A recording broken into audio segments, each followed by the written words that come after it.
Hello, I'm Dr. Rebecca Davenall of the University of Liverpool, and this is Phil127 Introduction to Logic, Lecture 6.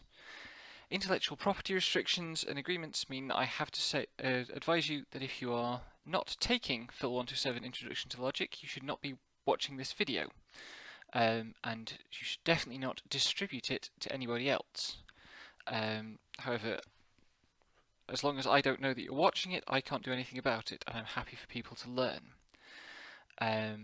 This lecture introduces the topic of derivations, which is the last of the major methods that will be introduced on this module. Derivations are a form of natural deduction. So, a key part of good philosophical argument, the thing that we're supposed to be acting in support of with our logic, is that each logical step, what we call each inference, is well justified. It uses a sound principle of inference. And our derivation system gives us rules for that. If we follow the rules, we are always using good principles of inference. We call these collectively a natural deduction system. So what they do is they take some of the principles of ordinary reasoning that we use in everyday life and formalize them into a set of rules that in theory you can follow to be sure that you are making a valid argument. As it says here, this will allow you to derive the conclusion of an argument of SL from its premises and thus prove it valid. We will never give you a derivation question in workshops or in the exam involving an invalid argument or sequent. Derivations can't prove whether or not something is valid. For that you need truth tables. Derivations can only prove that a sequent is valid. So the key property of a good rule of inference is that it cannot ever lead you from a true statement to a false one. That is, if you have a premise and you apply a premise that is true and you apply a good rule of inference, you will always get a true conclusion. We call this truth preservation. And what that gives us is, if every step between premises and conclusion uses a truth preserving rule, then if all the premises are true, the conclusion will also be true. So that shows, by the definition of validity, that if the premises are true, then the conclusion will also be true, that the argument is valid. Okay, so here is a good rule of inference. A very familiar example by now. Socrates is human. If Socrates is human, then he is mortal. Therefore, Socrates is mortal. This kind of inference is called modus ponens. In old-fashioned terms, it's called modus ponens. We can also call it affirming the antecedent. The rule, as formalized in SL, is called horseshoe elimination, for reasons that will be clear next week. Here's a formal statement of the rule for now, though. From phi, any formula, and a formula of the form if phi then psi, it follows that psi. Okay, here's what a bad rule of inference looks like. And all fallacies are rules of inference. They're just non-truth preserving ones. So affirming the consequent, which you've seen sometimes in workshops, in kind of ordinary language examples, is a bad rule of inference. Yeah? From psi, and if phi then psi, it follows that phi. So this is in a way the reverse of modus ponens. Yeah. From this you can have true statements that lead to false conclusions. If Santa Claus exists, then 2 plus 2 equals 4. 2 plus 2 equals 4, therefore Santa Claus exists. Remember that from truth tables, a conditional is always true when its consequent is true. So 2 plus 2 equals 4 is true, so the first statement is true even though it doesn't make much sense. And the fact that this looks like nonsense is because it is following a rule that is nonsensical, right? That's what makes affirming the consequent a fallacy rather than a good rule of inference. So, we are going to build over the next this lecture and the next two, a set of rules of inference for SL which are the ones that we can recognize as truth preserving. This means that we will have reason to accept any argument that can be proved by these rules as truth functionally valid. Technically speaking, we are not proving that these arguments are valid because we're not actually going to be proving that the derivation system guarantees validity. That's a really complicated task. I don't want to get into it. For this module, we'll just assume that as long as we've got the derivation, that gives us validity. So I've used the word derivation a few times.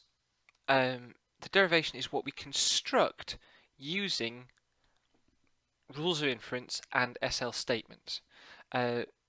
Simpson gives this definition. It's a yellow box definition. That means memorize it. You may be asked to reproduce it in the exam. A derivation is a numbered sequence of formulas, each written against a vertical line which shows the extent or scope of the derivation. Scope there is similar to the notion of scope that we've had in formulas and choosing main operators, but also importantly different in ways that will become clear next week. So in effect, your derivation is a list of premises, or a list of formulas, some of which are premises, usually the first ones in the derivation, some of which are assumptions or reiterated formulas, which we'll come to next week, and some are derived formulas.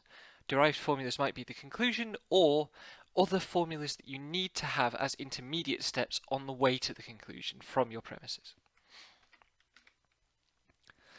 So what the rules of SL allow us to do is take formulas that we've already got and transform them into other kinds of formula. That is, we take syntactic forms, sets of symbols, and on the basis of the symbols we've already got, introduce new symbols or new combinations of symbols. They're called syntactic because we only care about the structure of the formulas, usually the main operator. We don't care about the truth values of the formulas. It doesn't matter whether in the real world the statement is true or not. Nothing in a derivation allows us to look at whether the statements are actually true. All we know about is they are reached by syntactic transformation from other formulas that you've already got, purely in virtue of the structure of those formulas. Okay, I'm going to go through some really simple examples for the first few laws of inference, rules of inference, because one of the things that derivations do is they make every simple step, every trivial step in an argument explicit. You'd be surprised how often an argument goes wrong because it gets a simple step wrong. So, here's a very simple truth functionally valid argument. The Blue Nile and the Bathers, those are both bands, by the way. I am reliably assured they are bands. I have no idea about either of them.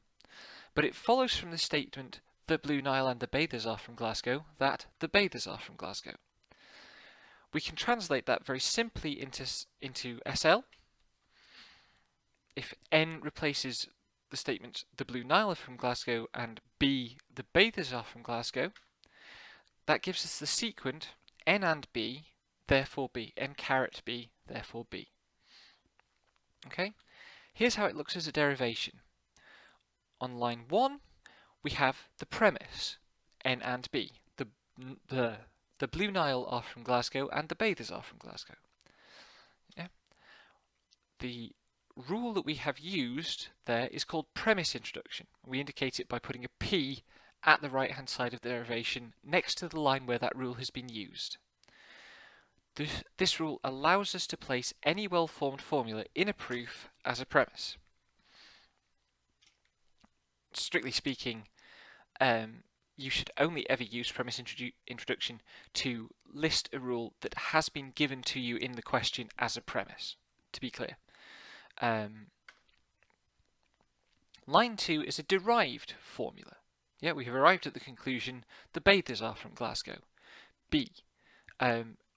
What we've done is we've applied a derivation rule called conjunction elimination, annotated there as (E). What that says is, well, we know that we've got a conjunction, and conjunctions semantically mean both of these are true. That means we can have one of the conjuncts by itself. If both n and b are true, then b must be true. So, that's a very simple example of how derivations work. It's only going to get more difficult from here, I'm afraid. You do need to memorize the parts of a derivation. There will be a mark or two for that at some point in the rest of the module. So a derivation comes in 4 parts. They are 3 columns and 1 other bit. The leftmost column is just the line numbers. They go in linear numerical order, one at the first line and however many lines of the derivation there are. Those are important because they are referred to in the line justifications, which appear in the rightmost column of the derivation. The line justifications identify what rule you have used to reach the formula on that line from previous lines. In the middle of the derivation you have the actual formulas themselves, and between the formulas and the line numbers you have a scope line. In later, more complicated questions we will have more than one scope line, but we'll cross that bridge when we come to it. So, line numbers just exist to give us a unique number to refer to that line, because we will be justifying inferences on the basis of lines that we've already got.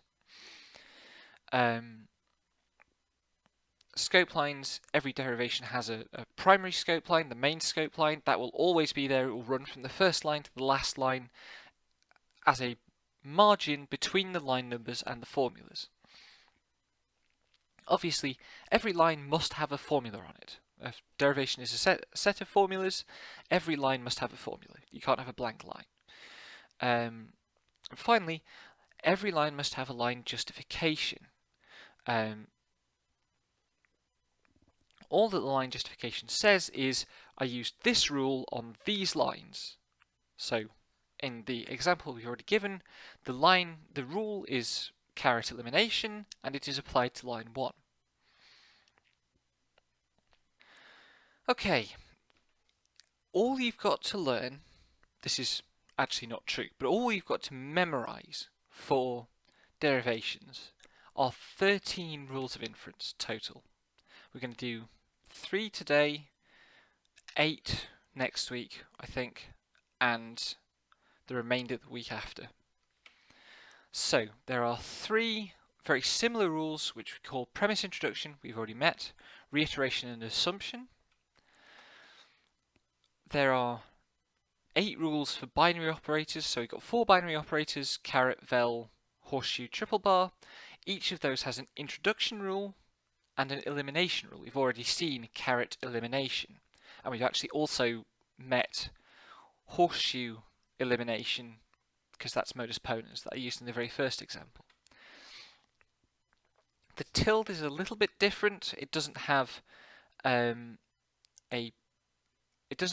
elimination rule per se. It has a rule called double negation elimination. It does have an introduction rule, but its elimination rule is double negation elimination, not single negation elimination. Do memorize the list. It's here in a yellow box.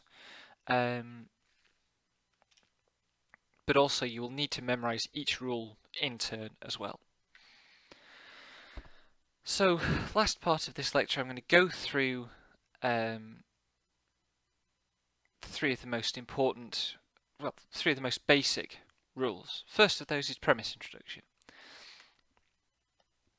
Usually what you'll see in a question for derivations in workshops and the exam is produce a derivation or complete a derivation to show that the following sequent is valid. That's usually how it will be phrased. In some cases, we will give you like partially complete derivations just to get you started on things. In the exam, you will be constructing derivations from scratch, but most of the questions will have some premises as part of the sequent in the question. So you won't be required to derive those.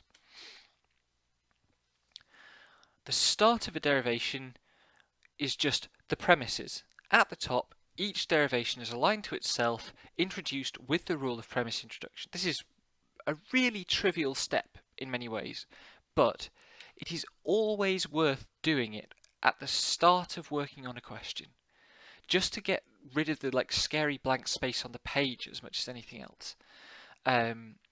Later on, we'll see some questions that don't have premises, and all of you will panic at the sight of them at one point or another. Don't worry, we'll get you through them. For now, just focus on putting the premises in. Yeah, the premises are all the formulas separated by commas before the colon in the sequent. Putting each one of those on a line of the derivation, that's your start. There are also assumptions, which we'll come to next week. They function very like premises, but they have some extra special rules around them. In some systems of logic, actually, premise and assumption are the same rule.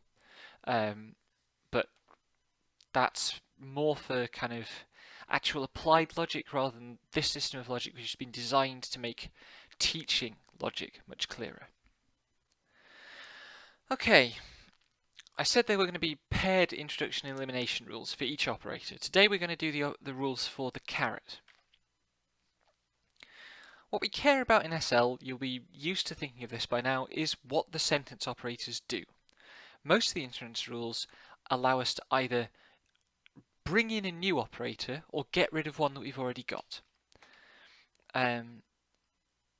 With one exception, which is double negation elimination, which we'll come to next week, you should only ever be introducing or eliminating one operator per inference step. That is, if you want to go from a formula where there are 2 carets to a formula where there are no carets, you must make at least 2 steps. So, here's how an elimination rule works. We've already seen this example. Yeah. When I say elimination rule, I mean a rule that allows us to move from a formula that includes the operator to one that does not. So we've already seen this as an example in the Blue Nile and the Bathers example. Our premise has a caret, we apply caret elimination, we get a formula that doesn't have a caret in it anymore. And importantly, we also eliminate one side of the caret. Yeah? So we don't go from n caret b to nb because nb is not a well-formed formula. What we do is we eliminate everything that has been conjoined to the b by just cutting it off, getting rid of it. We could also have gotten from n caret b to n by exactly the same process. The other kind of rule is introduction rules. In these rules, we go from a line or lines that don't contain the operator to a line does, or a formula that does. Yeah. So for caret introduction, we're going to be going from some lines that aren't conjoined to one that is.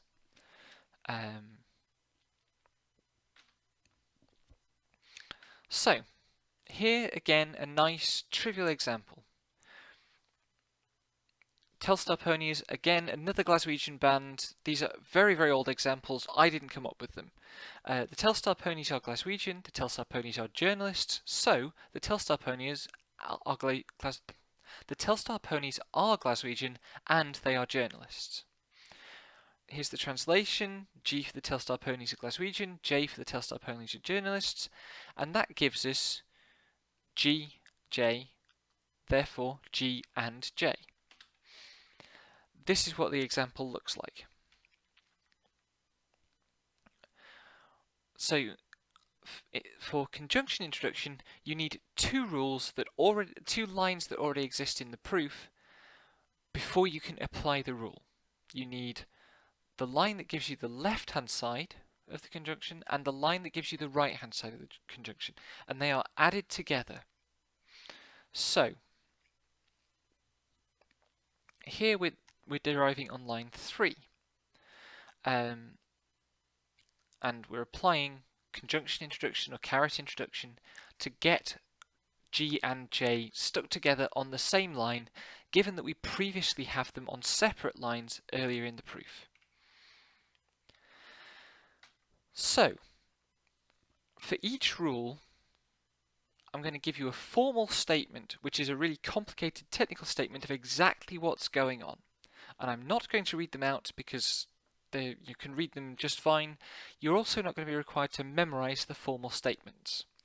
You are going to be required to memorize these, which are schematic representations. So what this expresses is a visual representation of the formal statement.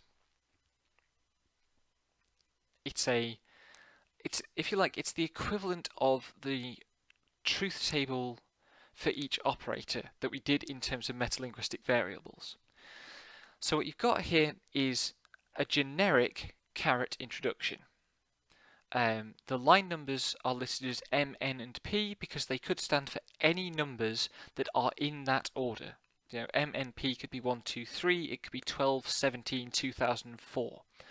And what the schema says is if you've got any formula at a line of your derivation and any other formula at a separate line of your derivation, you can introduce the conjunction of those two formulas by caret introduction and annotate it as you can see there.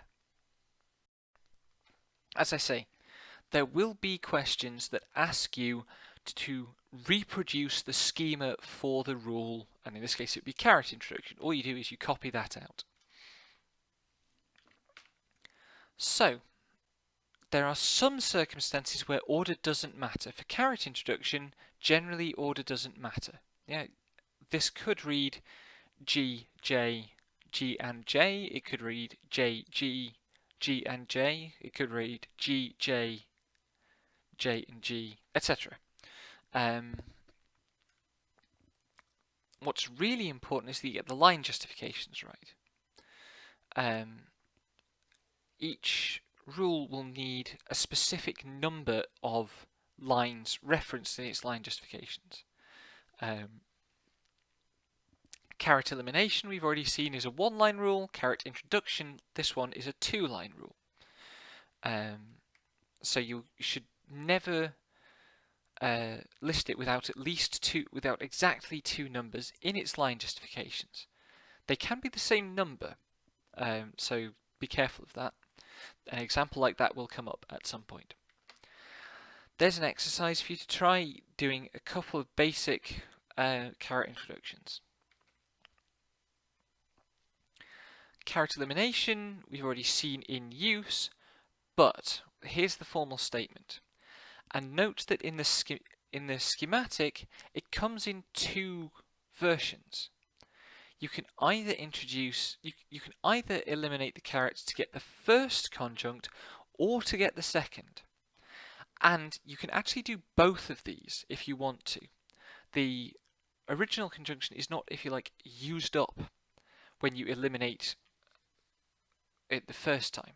So if you need both phi and psi as lines by themselves, you can do line M, phi and psi, line N, phi, line O, psi, and get both phi and psi by separate instances of and elimination on line M. This will become more obvious what that means when you see it in action in the workshops. And we've already seen the example from the Blue Nile and the Bathers, right?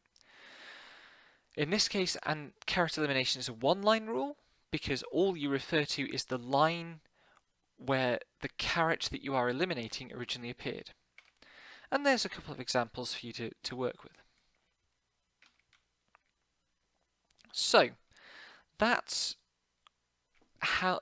three basic rules of inference. Here's how to actually use them to construct a derivation. So the bad news is that in some rare cases, derivations aren't like truth tables.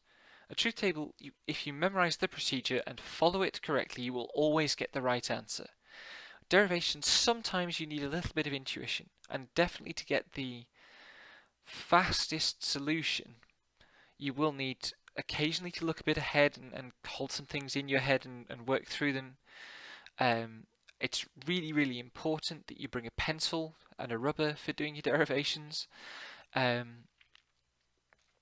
are still procedural rules of thumb, and the number of these kind of judgment calls that you will need to make on this module is very small. Most obvious are the rules of thumb we've already covered, which is start by putting the premises in. You can think of a derivation as a process of linking the premises to the conclusion. The question will give you premises and a conclusion and say, fill out the gap between these two. Sometimes you'll see this and you'll just look at the premises and go, oh, I see what I need to do, and you'll do it. In both the examples that we've used so far, I think that would be the case. But with more complicated questions, you'll also often need to look at the conclusion and kind of work backward from it, using what we call goal analysis. So, here is a slightly more complicated example question. It's not very complicated, but it's a little bit more complicated. What we're going to do is going to work through it step by step. Here we have a sequence that has two premises and the conclusion. So the first thing we do is enter the premises into the derivation, like so. Yeah, premise 1, A caret E, premise 2, B caret C. There they are, in the derivation, ready for us to get to work.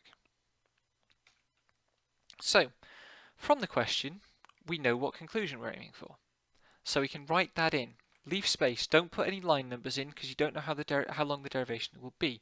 Occasionally we will give you like the number of lines that you should be doing this in. That's there not to put pressure on you, but to help you kind of think through how your progress through the question might be going. But you can put the conclusion in. And we can look at what the main operator of the conclusion is, because the main operator of the conclusion usually dictates what step you're going to get to it by.